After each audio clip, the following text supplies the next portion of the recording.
ใหม่ซุ้งค่ะมื้อได้อะไรกินของดีเยอะหน่อยค่ะเนาะมาตุ้ยต้มกันว่าตั้งไหนเป็นอย่างแค่กินถึงน้ำตาลเท่าไหร่ค่ะเนาะสั่งมา3 วันค่ะเนาะ3 วันก็ของมาถึงตุ้ยต้มกันรู้ว่าตั้งไหนเป็นอีหัง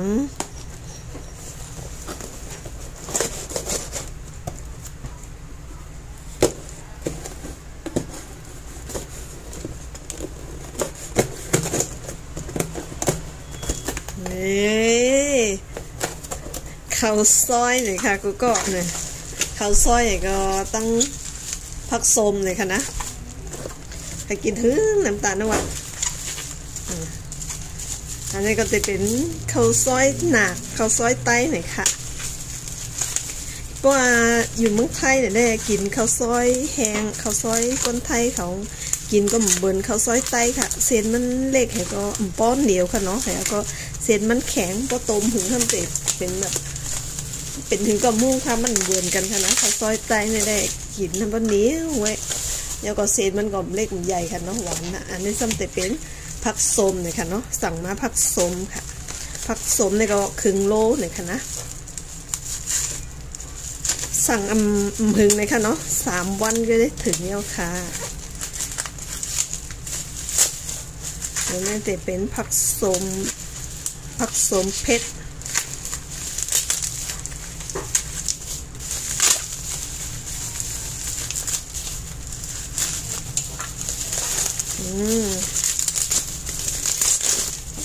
็ดส้มหวานเขาก็ใส่ถุงมะเขือนะคะเนาะมันโหอีหยังขนาดนี้เขาใส่ถุงตั้งในเห็นมัดเห็นก็ตั้งน้องทำจะเป็นถุงซินค่ะนะมีลมมีเอียนเลยเนาะเขาซอยก็เวินกันค่ะอันนี้ก็เขาก็เตะซินค่ะนะเขาซอยเนี่ยแล้วก็เตะหลุดออกลมหมดเนาะกันในเขาก็เตะมาเฮดเซเขาซอยกันค่ะกูก็มาโคเซเขาซอยเท่าไหร่ค่ะเนาะเซก็เตะมีพักมีแรงก็มะเขือส้มแล้วก็เหมือนในเขาเตะไปเฮดเป็นเซหมูเลยค่ะนะอันนี้เขาก็เอาหมูมาสับไว้ค่ะแล้วก็มะเขือส้มให้พักมีเขาก็ซอยไว้เล็กๆค่ะเนาะแล้วก็อันนี้ก็พักมีแรงในเขาปั่นเอาค่ะเนาะ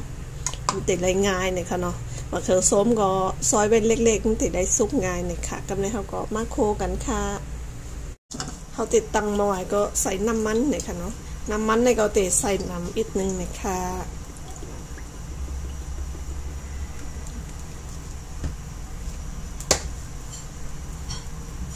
พอใส่น้ำมันมันเตะโคให้มันเตะแห้งบ่แข็งเลยค่ะเนาะผักมีมันก็บ่สุกดีเนาะเขาก็เลยใส่น้ำมันหนำนิดนึงค่ะเพราะว่าน้ำมันไหม้มากเนี่ยก็เขาเตะใส่มิ้นเนี่ยค่ะนะกูก็ใส่มิ้นเนี่ยก็ใส่ไอยองตินค่ะบ่มีไอยองตินเนี่ยก็ไม่รู้ใส่กันอะไรค่ะนะแล้วก็ใส่ผักมีแรงเขาโคลงค่ะ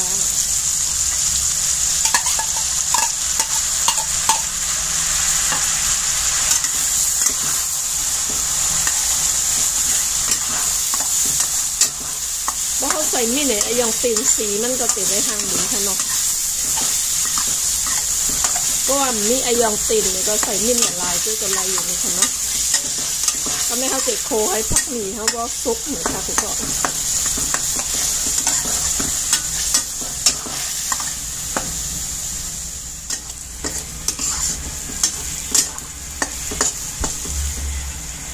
ก็ไม่พักหมี่เขาซุกเอาไหนเขาเตะใส่หมูหน่อยค่ะนะหมูในเขาเตะนอกป้าช็อตหน่อยค่ะนะช็อตฝาเขียวนั่นรู้ก่อนเขาเตะใส่ช็อตเห็นนอกตีหมูเขาก่อนไหนค่ะเนาะเตะในมีอายสารนั่นน่ะเนาะเพราะว่าเขามีนอกแหเขาเอามาโค้ให้ไหนเนี่ยแล้วก็หมูเขาเนื้อก็เตะจางค่ะนะแต่ว่าคือพองวันได้เขาเตะใส่อยู่เนี่ยค่ะเพราะว่ากำเขาต้องไว้ใส่เนี่ยค่ะนะ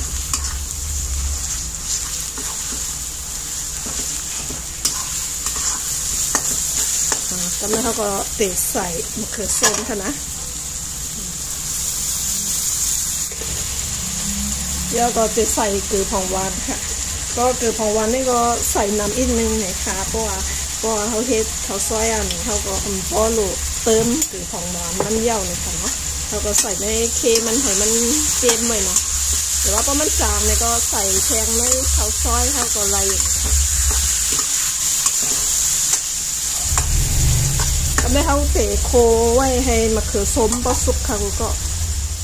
ไม่ก็ไม่มะเขือส้มเขาก็สุกเยอะไหนก็ไม่เขาเตะ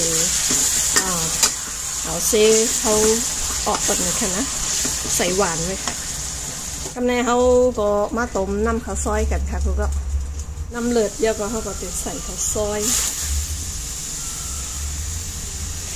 ในบ่อเขาแก่เนี่ยก็เขาอยู่เลย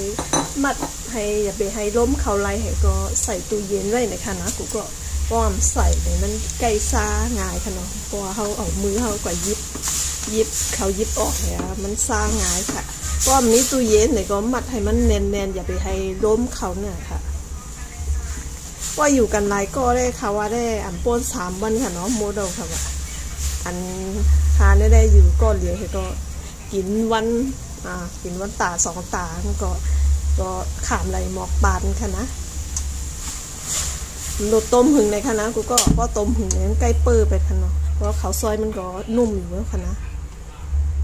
ไหนเยอะกันเลยค่ะก็เตมาใส่หวานค่ะ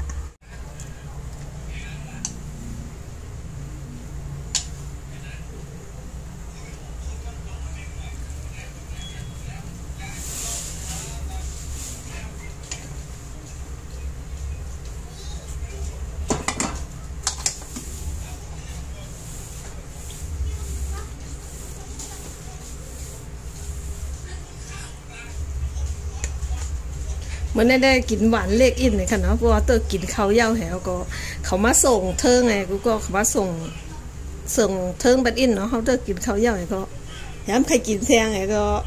มาต้มกินอินแบบนี้ค่ะเนาะเขาก็จะใส่ผักมีผักเกี๊ยก็ซอยปลาผักกาดลุ้งใส่ค่ะนะเย่าก็ใส่หมักพริกผงค่ะเก๊กเพชรก็ใส่น้ำเก๊กเพชรก็ใส่แต่แตงได้ใส่ปลาหมักพายค่ะน้องแต่ว่ามื้อได้เขากินตั้งผักส้มได้เขาเต็มใส่หมักพายอย่างไรค่ะขาดอะไรก็โถลิ้นเนี่ยค่ะนะโถลิ้นเนี่ยก็ตั้งผักหมี่โคผักหมี่แน่จะเป็นผักหมี่โคนี่ก็จะเป็นผักหมี่โค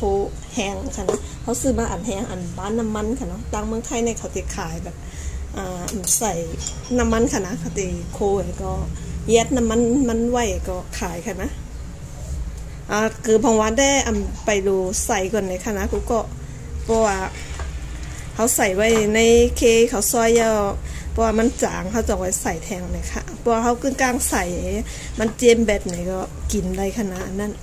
แต่พอทำไปได้ใส่เนี่ยได้มันจางเนี่ยก็เขาก็เพิ่มใส่แทงอะไรค่ะนะนี่ผักส้มเขากูก็โอ้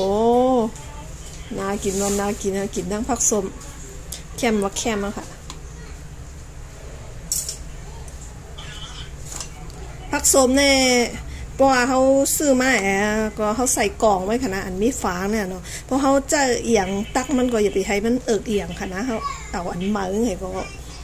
จงเลยมาจอกกินเอาเนาะเพราะนั้นได้มันติดซ่าง่ายเลยค่ะเนาะเพราะว่าใครให้ไว้หึงเนี่ยเขาก็หลงโคน้ำมันไว้ค่ะนะอันนี้ได้โคค่ะอันนี้ก็เขากินดังผักส้มเนี่ยก็หอมอายเนี่ยได้หอมแบบนี้นี่โถมงหวานอย่างกูก็ผักส้มหวานนี่มันจะส้มเผ็ดๆแต่ก็ออกหวานค่ะนะว่าเป็นผักส้มเนี่ยได้อันนั้นได้รสก็จะออกส้มเหนียวๆด้วยค่ะกินข้าวซอยก่อนก็จะอืดเป็นหมดละคนโลกันเลยค่ะเหนียวก็ตัวค่ะเลยนำฮัมบอเหนียวค่ะนั่นมาอะไรกินจ้อมกันพอใครกินก็ว่ามีผักข้าไม่ได้รสเข้มไหนเนี่ยกินเดมดอะค่ะกูก็หวานน่ะพอต้องเก๊กเหมือนเขากลมพูดเนาะนำแบบน้ำแห้งอิดๆเหี้ยด้วยหรอกก็หวานแล้วกูก็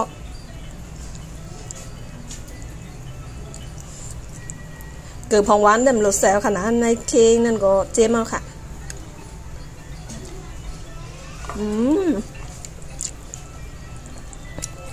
เส้นก็เหนียวดี